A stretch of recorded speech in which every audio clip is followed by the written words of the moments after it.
Hello all, welcome back to my channel. Please subscribe my channel and press the bell symbol for more videos. ఇవాళ recipe వచ్చేసి వంకాయ ఆలు curry అండి. ఈ కాంబినేషన్లో కర్రీ చాలా బాగుంటుందండి. చాలా ఈజీగా ప్రిపేర్ చేసుకోవచ్చు. ఇప్పుడు దీని తయారీ విధానం చూద్దాము. 1/2 kg వంకాయల్ని ఇలా మీడియం సైజులో కట్ చేసుకుని సాల్ట్ వాటర్లో వేసుకుని శుభ్రంగా వాష్ చేసుకుని పక్కన పెట్టుకోవాలి. 2 పెద్ద సైజు ఆలుని తీసుకుని ఇలా మీడియం సైజులో కట్ చేసుకుని వాటర్ వేసుకుని పక్కన పెట్టుకోవాలి. ఇలా ఒక కళాయిని పెట్టుకుని 2 టేబుల్ స్పూన్ ఆయిల్ని యాడ్ చేసుకుని కొద్దిగా జీలకర్ర యాడ్ చేసుకోవాలి. ఒక పెద్ద సైజు ఉల్లిపాయని ఇలా స్లైసెస్లా కట్ చేసుకుని యాడ్ చేసుకోవాలి. అలానే మీ స్పైసెస్ని బట్టి 3-4 పచ్చిమిర్చిని కూడా స్లైసెస్లా కట్ చేసుకుని యాడ్ చేసుకుని ఇవి లైట్ గోల్డ్ కలర్ వచ్చే వరకు ఫ్రై చేసుకోవాలి. మీడియం టు హై ఫ్లేమ్ మీద ఇలా కలుపుకుంటూ ఫ్రై చేసుకుంటే చూడండి చక్కగా ఫ్రై అయిపోయాయి. ఇప్పుడు 1 స్పూన్ అల్లం వెల్లుల్లి పేస్ట్ని యాడ్ చేసుకుని పచ్చివాసన పోయే వరకు ఈ ఆయిల్లో కలిసే వరకు కలుపుకుంటూ ఫ్రై చేసుకోవాలి. ఇవి కొంచెం ఇలా ఫ్రై అయిన తర్వాత మనం కడిగి పెట్టుకున్న వంకాయ ముక్కల్ని యాడ్ చేసుకోవాలి.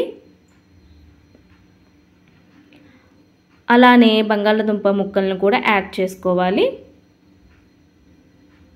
1/2 స్పూను పసుపు, రుచికి సరిపడా సాల్ట్ని అడ్జస్ట్ చేసుకోవాలి.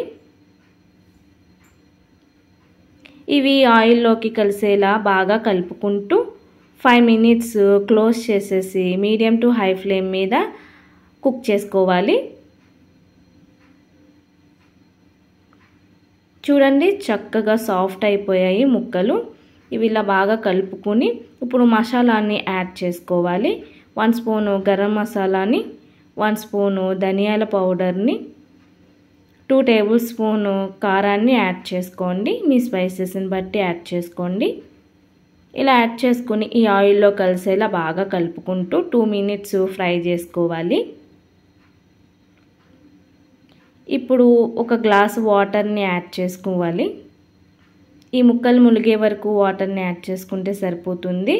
గ్రేవీ కన్సిస్టెన్సీని బట్టి వాటర్ని యాడ్ చేసుకోండి.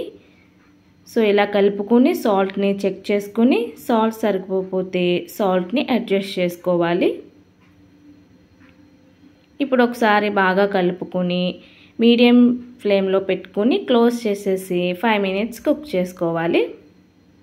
చూడండి 5 minutes తర్వాత ఓపెన్ చేసి చూపిస్తున్నా వాటర్ అనేది దగ్గరికి పడింది. ఇప్పుడు కొద్దిగా కొత్తిమీర తరుగుని యాడ్ చేసుకుని స్టవ్ ఆఫ్ చేసుకోవడమే. అంతేనండి, రెడీ అయిపోయింది వంకాయ ఆలు కర్రీ. చాలా సింపుల్ అండి, చాలా బాగుంటుందండి టేస్ట్ అనేది.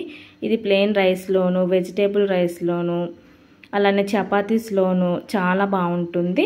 మీరు కూడా ట్రై చేసేసి టేస్ట్ చేయండి. ఈ వీడియో కనుక మీకు నచ్చితే ప్లీజ్ సబ్స్క్రైబ్ చేసుకోండి మన ఛానల్ని. Thanks for watching.